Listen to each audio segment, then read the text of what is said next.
읽겠습니다.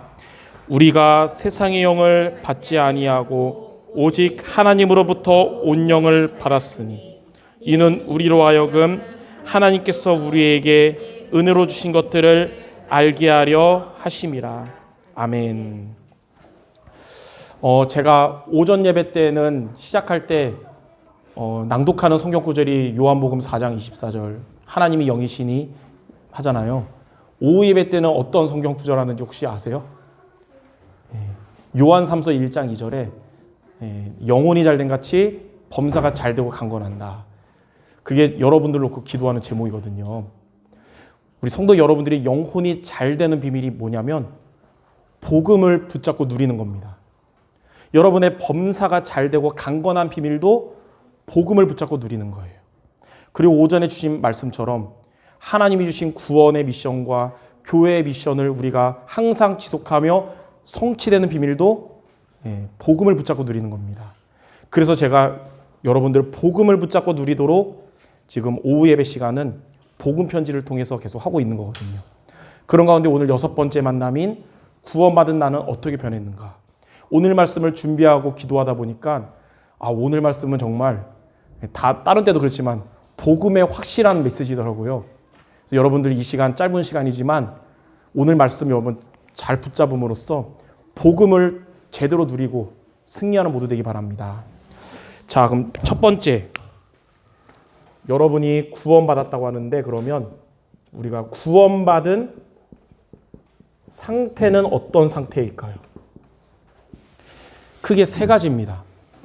첫 번째는 우리가 구원받은 순간에 성령께서, 여러분이 구원받은 순간에 우리 안에 있던 흑암의 세력이 영원히 떠나가고 성령이 여러분 안에서 영원히 함께 하십니다. 함께 하다가 우리가 죄지면 떠났다가 회개하면 들어왔다 그러지 않고 우리가 잘 살든지 못 살든지 영원히 함께 하세요. 고린도전서 3장 16절에 보니까 하나님의 성령이 여러분 안에 있기 때문에 여러분은 하나님의 성전이라 그랬습니다. 요한복음 14장 16절 17절에는 보혜사 성령이 우리 안에 오셔서 영원히 함께 하신다라고 그랬어요. 그래서 구원받은 여러분 안에 성령은 영원히 함께 하시는 것입니다. 자, 두 번째로 구원받은 상태는 뭐냐면 구원은 받았지만 여러분이 예수님 영접했다고 체질이 확 바뀌는 게 아니잖아요. 완전 복음되지 않잖아요. 우리는 하나님 앞에서는 연약한 나입니다. 연약한 나. 그런데 나는 연약하지만 우리 안에 계신 하나님은 완전하시잖아요. 그분이 연약한 나를 어떻게 하시냐면 치유해 나가십니다. 치유는 뭐냐면 복음의 사람으로 만들어 가시는 거예요. 그리고 우리에게 세상이 주지 못하는 평안함을 주십니다. 이번 주 여러분 어디에 있든지 무슨 일 만나든지 우리에게 뭐가 필요하냐? 하나님이 주시는 평안함이 필요합니다. 그래야 염려에 빠지지 않는 거거든요. 성경에 보니까 요한복음 14장 26절 27절에 성령은 우리를 가르치시고 생각나게 하시고 세상이 주지 못하는 평안함을 우리에게 주신다고 하셨어요. 이거는 몇몇만 받는 응답이 아니라 구원받은 여러분 모두가 받게 되는 것입니다. 자, 세 번째는 구원받은 상태가 되면 이제 내가 하나님께 하는 기도, 여러분의 기도를 성령께서 들으시고 역사하십니다. 구원받으면 여러분의 기도를 성령이 들으시고 역사하세요. 그래서 요한복음 14장 14절에 예수님이 내 이름으로 무엇이든지 구하면 행할 것이다. 요한복음 16장 24절에는 지금까지는 너희가 구하지 아니하였지만 이제는 내 이름으로 구하라. 그리하면 받으리니 너희 기쁨이 충만하리라. 자, 그래서 구원받은 상태 어떤 상태냐? 성령이 여러분에게 영원히 함께 하시는, 이걸 보고 우리는 성령 내주라고 하는 겁니다. 또 구원받은 여러분 연약하지만 성령이 우리를 치유하시면서 평안함을 주시는 것. 이걸 보고 성령 인도라 그래요. 자, 그리고 이제는 여러분의 기도를 성령께서 들으시고 역사하시는 이게 바로 성령 역사. 이게 구원받은 여러분의 상태입니다. 그래서 우리가 어디를 가든지 이번 한 주간 우리가 이것을 늘 잊지 말고 기억하기 바랍니다. 성령은 내가 어디를 가든지 내 안에서 나와 함께 하시고 나를 인도하시고 나에게 역사하신다. 이것을 기억하면 저와 여러분의 마음과 생각에 그리고 여러분이 있는 그 현장에 여러분의 그 가족 집에 여러분의 업의 현장에 하나님의 나라가 임하게 될 것입니다. 오늘 예배 마치고 여러분 돌아가지만 여러분이 가는 모든 발걸음에 하나님의 나라가 임할 줄 믿습니다. 하나님의 나라가 임한단 말은 사단의 권세가 떠나가고 하나님이 천사를 보내셔서 여러분에게 하나님의 뜻을 이루어주신다는 거예요. 자, 이게 바로 구원받은 여러분의 상태거든요. 자, 그러면 두 번째, 이렇게 구원받은 상태가 되려면 우리가 어떻게 하면 됩니까? 이 부분은 불신자가 꼭 붙잡아야 되지만 구원받은 여러분도 평생 잊지 말아야 될 거예요. 두 가지를 알아야 됩니다. 첫 번째는 지구상에 있는 모든 문제, 즉 이 세상 문제의 원인을 알아야 합니다.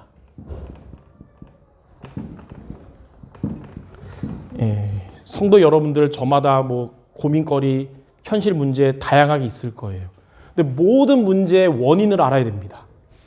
모든 문제의 원인이 뭐냐면 근본 문제거든요. 인간이 하나님을 떠나면서부터 문제가 시작한 겁니다. 그리고 하나님을 떠나서 에베소서 2장 1절에 보니까 너희의 허물 가지로 죽은 너희 그랬어요. 하나님의 영이 떠나서 죽은 영인 거예요. 그리고 하나님을 떠난 죄로 인해서 인생의 재앙들이 찾아온 겁니다. 성경에 죄의 삭은 사망이라고 그랬잖아요. 그래서 로마서 3장 23절에 보니까 모든 사람이 죄를 범하였으며 그 죄가 어떤 의미냐면 행위 죄가 아니라 하나님을 떠난 죄를 의미해요. 그러니까 모든 사람이 하나님을 떠나는 죄 속에 있기 때문에 하나님의 영광이 이르지 못하고 재앙 속에 있게 된 겁니다. 여기서 끝난 게 아니라 그러한 우리 인간의 영혼을 사탄이 장악한 거예요. 요한복음 8장 44절 너희는 너희 아비 마귀에게서 났으니 이게 인생의 근본 문제요. 세상 모든 문제의 원인인 겁니다. 이게 해결이 안 된 상태에서 하나님을 찾아서 섬기는 그게 귀신이 교제하고 역사하는 우상숭배인 것이고 이게 해결 안 되니까 마음과 생각이 병들어서 정신의 문제 오는 것이고 육신의 문제도 오는 것이고 결국 이게 해결 안 된 상태에서 안식 없이 살다 죽으니까 지옥 가는 것이고 후대에게 이것 때문에 영적 문제가 오는 것, 대물림 되는 겁니다.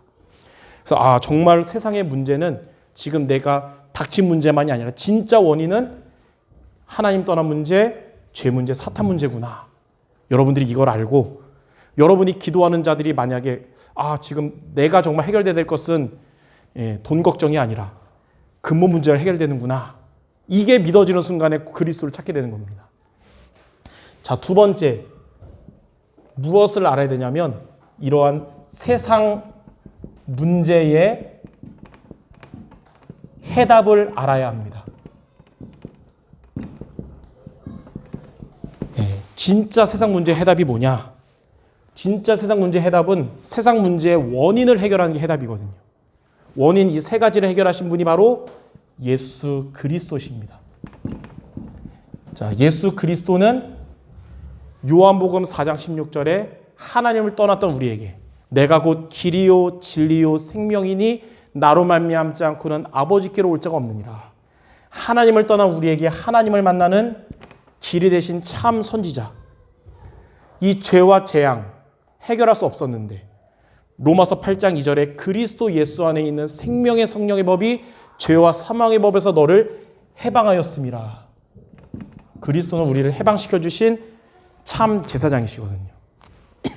2주 전에 부산에서 목회하는 친구 목사님이 와서 같이 우리 교회에서 화요일, 수요일 아침에 알류 메시지를 같이 봤어요. 근데 그래서 알류가 비싼데 같이 보니까 얼마나 저는 속된 말로 개이득이에요. 그래서 밥은 제가 사줬는데 저한테 부탁을 하나 하더라고요. 저희 그 사촌이 정신문제에 시달리는 외삼촌과 정신문제에 시달리는 외숙모가 만나서 결혼했대요. 삶이 안 되는 두 사람 결혼해서 낳은 아들이 초등학교 4학년이래요. 도파민이 보통 학생들의 3배래요. 한 번 흥분하면 걷잡을 수 없는. 우리 엄마 아빠는 목사님 사모님이지만 다락방 안 하거든요. 그래서 맨날 율법으로 하니까 맨날 부딪힌대요. 그러니까 형이 한번 가서 좀 말씀 좀 전해주면 안 될까요? 그러는 거예요. 그래서 알았어, 그럼 가볼게. 한 10번은 내가 갈게. 그랬어요. 근데 이제 얘기 들어보니까 좀 상태가 안 좋은 거니까 괜히 쫄고 막 기도 많이 했거든요. 근데 이제 찾아갔어요. 근데 걔가 왔는데 기도를 많이 해서인지 아직은 처음 본 사람인지 모르겠지만 왔는데 잘 와가지고 생각과 다르게 기도도 잘하고 말씀을 잘 듣더라고요. 구원 얘기를 하는데 이제 해방하니까 해방이 뭐예요? 물어보는 거예요. 속으로 얘가 말씀 듣고 있구나. 그래가지고 이제 설명해주고 예수님 영접 기도하고 기도할 때마다 한 문장 할 때마다 아멘 계속 하더라고요. 이문정 선생님보다 더 아멘 많이 하고 이문정 선생님 우리 교회에서 아멘 제일 잘하는데 더 많이 하는 거예요. 그래서 정확한 복음이 심어지는 것만이 어떠한 문제와도 해결되는 길인 거예요. 자, 사탄에게 장악된 인간. 그러나 예수 그리스도께서 요한일서 3장 8절에 하나님의 아들이 오신 것은 마귀의 일을 멸하심이라. 사단의 권세를 완전히 깨트리신 참 왕. 그래서 예수 그리스도는 세상 모든 문제의 해답인 것입니다.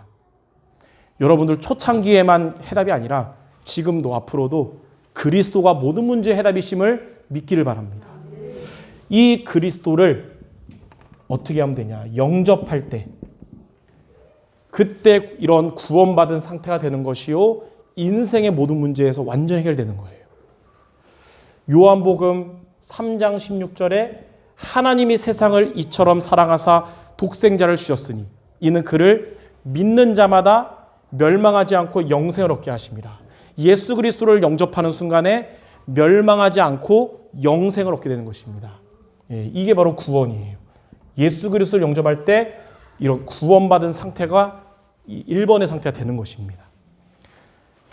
요한복음 1장 12절에는 영접하는 자 곧 그 이름을 믿는 자들에게는 하나님의 자녀가 되는 권세를 주셨다. 예수 그리스도를 믿는 순간 하나님의 자녀가 되는 것입니다. 어떻게 영접합니까? 요한계시록 3장 20절에 우리의 마음의 문, 마음을 열고 마음속에 모시는 거예요. 그래서 예수 그리스도가 세상의 모든 문제 해결하신 해답임을 알고 이분을 영접할 때 이런 구원받는 상태가 된다는 것을 여러분이 붙잡기 바랍니다. 그래서 오늘 여러분 2가지를 붙잡아야 돼요. 이런 문제 저런 문제의 원인은 근본 문제 때문이구나. 그리고 해답은 그리스도구나. 영접하면 되는구나. 하나님, 내가 기도하는 우리 가족들, 현장의 전도 대상자들 그리스도를 영접하게 하옵소서. 그냥 기도하는 것보다 2가지를 정말 믿고 기도할 때 능력이 클 것입니다. 자, 그럼 3번째. 이렇게 해서 구원받은 상태가 되면 어떻게 될까요? 예수 그리스도를 영접할 때 그때 오는 게 우리의 신분이 변화가 됩니다. 예수 그리스도를 영접하기 전에 우리는 아까 말했듯이 요한복음 8장 44절 마귀의 자녀였으나 이제는 영접과 동시에 하나님 자녀가 된 것입니다. 그럼 어떻게 되냐? 하나님 자녀가 되면 첫 번째로 하나님이 끝까지 인도하십니다. 하나님은 하나님 자녀의 인생을 결코 포기하지 않으세요. 우리는 포기할 수 있지만 하나님은 포기하지 않고 끝까지 인도하십니다. 자, 빌립보서 1장 6절에 너희 안에서 착한 일을 시작하시니가 그리스도 예수의 날까지 이루실 것이다. 하나님은 구원받은 저와 여러분을 성화시켜 나가신다고 그랬어요. 점점 복음의 사람으로. 이걸 보고 치유라 그럽니다. 그래서 복음 속에만 있으면 되는 거예요. 아니 목사님 복음 속에 있었더니 예전에 없던 영적 문제가 많아지는데요. 이미 숨겨져 있던 게 드러나는 거예요. 해결되려고. 예. 자, 로마서 8장 28절에는 하나님을 사랑하는 자, 곧 그의 뜻대로 부르심을 입은 자들에게는 모든 것이 합력하여 선을 이룰 것이다. 하나님은 예전에 내 약점, 영적 문제로 생각했던 것들을 전부 발판되게 하시는데, 우리의 약점인 줄 알았는데 이게 하나님께 도구로 쓰임받게 되는 거예요. 예. 여러분 당신 그거 문제예요. 그거 영적 문제예요. 그러잖아요. 영적 문제가 아니고 여러분만의 하나님이 주신 달란트요 캐릭터인데, 복음 없을 때 그게 사단에게 속는 통로가 되니까 영적 문제로 보인 거거든요. 근데 이제 그리스도 안에서 하나님이 그 캐릭터를 전도 선교를 위해 생명 살리는 데 쓰임받게 하는 도구가 되게 하는 거예요. 그래서 여러분 주변에 나랑 안 맞는 이 캐릭터 그러지 말고 복음이 들어가면 도구가 되는 겁니다. 좀 성격이 막 불같은 사람이 예수님 영접과 동시에 천사로 바뀌는 경우는 없어요. 그게 쓰임받는 것이지. 이렇게 하나님이 끝까지 인도하십니다. 두 번째는 여러분을 아무도 멸망시킬 수 없습니다. 여러분을 아무도 멸망시킬 수 없다고 그랬어요. 여러분의 인생을. 이런 축복을 이제는 여러분과 함께 여러분의 전도 대상자들이 받게 되길 바랍니다. 구원의 미션이 성취되도록. 로마서 8장 28절에 보니까, 로마서 8장 39절에 보니까 환난이나 곤고나 핍박이나 아무 피조물도 우리를 그리스도 예수 안에 있는 하나님의 사랑에서 끊을 수 없다 그랬습니다. 앞으로 이 세상의 그 어떤 것도 여러분을 멸망시킬 수 없고, 사탄의 세력도 여러분을 절대로 멸망시킬 수 없는 게 구원받은 상태입니다. 왜냐하면 요한복음 16장 33절, 예수님이 십자가에 잡히러 가시기 전 마지막 메시지 뭐라 그랬냐면, 너희가 세상에서 환난을 당하나 담대하라, 내가 세상을 이미 이기었노라. 그리스도께서, 여러분 안에 계시는 그리스도께서 이미 승리하셨기 때문에, 사단을 이기시고 세상을 이기셨기 때문에 여러분을 아무도 멸망시킬 수 없는 거예요. 그럼 중요한 건 뭡니까? 요한 1서 5장 4절. 우리가 불신앙만 안 하면 되는 거예요. 사단은 우리를 못 이길 거 알기 때문에 불신앙 심는 건데, 불신앙만 하면 돼요. 요한 1서 5장 4절에 세상을 이기는 승리는 이것이니 우리의 믿음이니라. 무엇을 믿으면 되냐? 두 가지를 믿으면 되는 거예요. 모든 문제의 원인은 하나님을 떠난 문제, 죄 문제, 사탄 문제 때문이고, 모든 문제의 해답은 예수 그리스도구나. 여기에 대해서 불신앙만 안 하면 여러분을 아무도 멸망시킬 수 없는 겁니다. 이번 한 주간 이것을 믿고 두 가지 붙잡고 구원의 축복 누리는 우리 모든 성도 되시기를 주님의 이름으로 축원합니다. 기도하겠습니다. 우리를 죄와 지옥과 사단의 권세에서 구원해 주심을 감사드립니다. 우리는 또 세상을 살아가야 되지만 세상 모든 문제의 원인은 근본 문제예요. 세상 모든 문제의 해답은 그리스도란 사실을 항상 믿고 현장에 나가게 하여 주옵소서. 그래서 하나님이 성령으로 우리와 함께 하시며 인도하시며 역사하심을 늘 기억하며 누리는 우리 모두 되게 하여 주옵소서. 우리 성도들이 가는 현장마다 마음과 생각에 하나님의 나라가 임하게 하여 주시옵소서. 예수 그리스도의 이름으로 기도드립니다. 아멘.